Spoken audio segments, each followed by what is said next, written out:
name is Jenna Harvey, and thank you for joining us on this special occasion from XYZ News.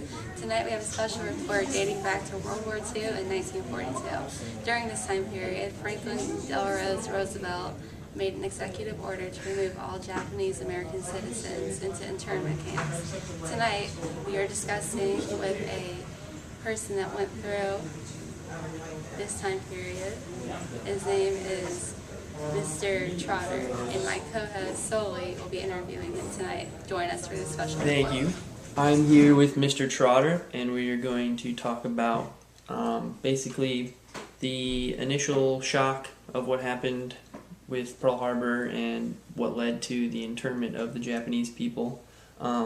So what was the initial shock like of being like a Japanese person after like the bombing of Pearl Harbor? Well, obviously, since it was the Japanese that did that, most people that lived in Hawaii were obsessed with them. They were going to kill them. They were going to, basically they hated them, right? So they rounded up all the Japanese and put them in camps. But before they did that, they went and forced them to go clean up.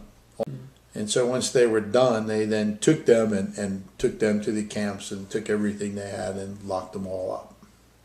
So was there a strong bias formed against like Japanese, whether they have lived there all their lives or were brand new to the There's a very strong bias, and it was interesting because most of the Japanese that were there were either born and raised there or had been there many years. They didn't just arrive. Right? They'd been there working in the plantations, working in the service industry, housing, restaurants. So everybody turned against him, and specifically the military, which was mostly from the mainland, which is the larger United States, right? So at that time, Hawaii was still a territory. Mm-hmm. So, there was a great bias, and not only a bias, that bias extended not only in Hawaii, but to California, where the President of the United States had an executive order that said they had the power to, and they just arrested everybody at gunpoint and put them in internment camps. Took everything they owned, land, bank accounts, money, whatever they had, and stuck them in there. They also didn't tell them they were going to do that, right? They said they were relocating them for their own best interest.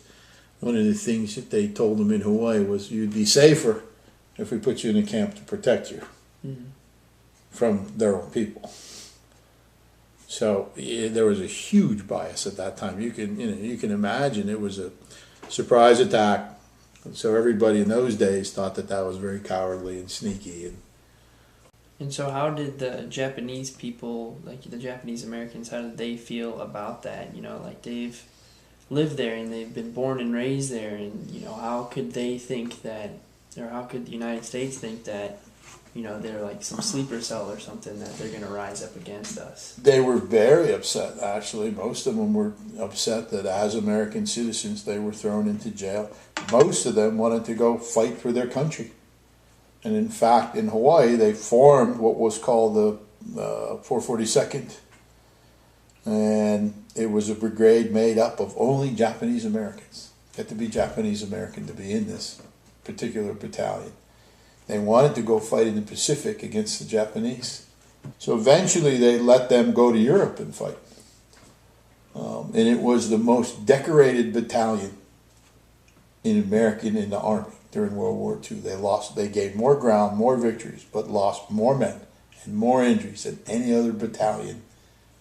So once the Japanese people, they were told, all right, we're going to take you and we're going to put you in these camps, and like once they were in the camps, like, how were they treated even though they were still in prison?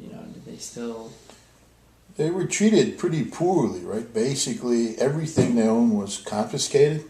Land, money, and lots of these people were hard workers. They had all kinds of things. California, they had farms, stores, things like that. Everything was taken from them.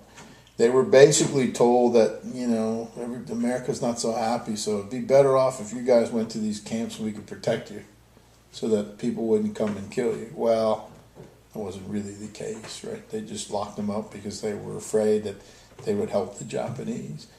So it was a bad time in American history, right? As a country, we didn't do much of that. All right, thank you for sharing. Yeah.